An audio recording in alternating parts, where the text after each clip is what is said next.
പത്തരമാറ്റിൻ്റെ അടിപൊളി എപ്പിസോഡിലേക്ക് എല്ലാവർക്കും സ്വാഗതം. അങ്ങനെ നാഗേന്ദ്രൻ നാട്ടിലെത്തിയിട്ടുണ്ട് എന്നുള്ള വിവരം മുത്തശ്ശൻ അറിഞ്ഞപ്പോൾ മുതൽ മുത്തശ്ശൻ്റെ മനസ്സിൽ ഒരു ആവലാതി വരികയാണ്. കാരണം അവന്തികയെ ഇനി അവൻ വട്ടം കറക്കി എടുക്കുമോ, തൻ്റെ മക്കളെയൊക്കെ അവൻ്റെ വശത്താക്കി കൊണ്ടുപോകുമോ എന്നുള്ള ആ ഒരു ഭയം മുത്തശ്ശൻ്റെ മനസ്സിലോട്ട് വരികയാണ്. പക്ഷേ അവന്തികയെയും അഭിയെയും വളച്ച് തൻ്റെ കുപ്പിയിലാക്കിയിട്ടുണ്ട് എന്നുള്ള കാര്യം മുത്തശ്ശൻ അറിഞ്ഞിരുന്നില്ല. അങ്ങനെ നേരെ പോയിട്ട് അവന്തികയോട് കാര്യങ്ങൾ തുറന്ന് സംസാരിക്കാനും എന്താണ് നടന്നത് എന്നുള്ളത് പറയുവാനും വേണ്ടിയിട്ട് മുത്തശ്ശൻ അവന്തികയുടെ അടുത്തോട്ട് പോവുകയാണ്. ആ സമയത്ത് അവന്തിക മുത്തശ്ശൻ വരുന്നത് കണ്ടിട്ട് മുത്തശ്ശൻ എന്തിനാണാവോ ഞങ്ങളുടെ കല്യാണക്കാര്യം എന്തെങ്കിലും സംസാരിക്കാനാണോ വരുന്നത് എന്നുള്ള നിലക്ക് സന്തോഷത്തോടു കൂടി നിൽക്കുകയാണ്. അങ്ങനെ മുത്തശ്ശൻ ചോദിക്കുന്നുണ്ട്, നമ്മുടെ അവന്തികയുടെ മുഖം കണ്ടിട്ട്, എന്താ മോള് വലിയ സന്തോഷത്തിലാണല്ലോ, എന്താ കാര്യം, മുത്തശ്ശനോട് എന്നൊക്കെ പറയുമ്പോൾ, ഒന്നുമില്ല, ഞാൻ മുത്തശ്ശൻ വരുന്നത് കണ്ടിട്ട് ആ ഒരു സന്തോഷത്തിൽ നിന്നതാണ്. എന്താ മുത്തശ്ശൻ വന്നത്, അനിയേട്ടൻ്റെ കാര്യം എന്തെങ്കിലും സംസാരിക്കാനാണോ വന്നത് എന്നൊക്കെ ചോദിക്കുമ്പോൾ, അനിയേട്ടൻ്റെ കാര്യം സംസാരിക്കാനല്ല, എനിക്ക് വേറൊരു പ്രധാനപ്പെട്ട കാര്യം സംസാരിക്കാനുണ്ട് എന്നൊക്കെ പറഞ്ഞിട്ട് അവന്തികയുടെ അച്ഛൻ്റെ കാര്യം പറഞ്ഞു തുടങ്ങുകയാണ്.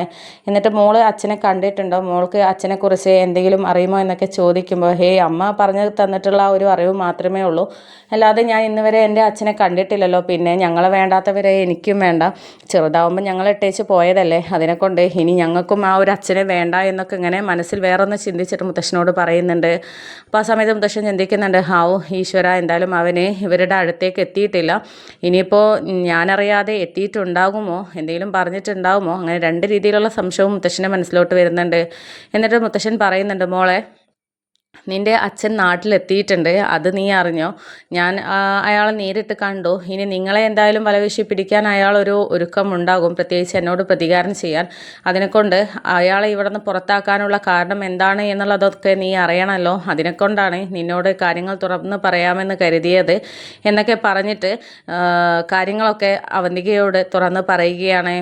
നിൻ്റെ അച്ഛൻ എന്ന് പറയുന്ന ആൾ ഞങ്ങളെ വളരെയധികം ബുദ്ധിമുട്ടിലാക്കുകയും നമ്മുടെ മൂർത്തി ജ്വല്ലറിയുള്ള സ്വർണ്ണമൊക്കെ കട്ടെടുത്തിട്ട് മറ്റൊരാൾക്ക് മറിച്ച് വിൽക്കുകയും കള്ളസ്വർണം കൊണ്ട് വിൽക്കുകയും ഒക്കെ ചെയ്തിട്ടുള്ള ഒരാളാണ് നിൻ്റെ അച്ഛൻ.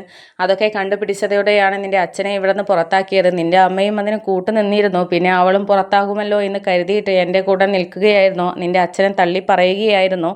നിൻ്റെ അച്ഛൻ ഏറ്റവും വലിയ ക്രൂരതയായിരുന്നു ചെയ്തിരിക്കുന്നത്, പിന്നെ പല സ്ത്രീകളുമായിട്ട് അടുപ്പം കാണിക്കുന്ന ഒരു വ്യക്തി കൂടിയായിരുന്നു നിൻ്റെ അച്ഛൻ.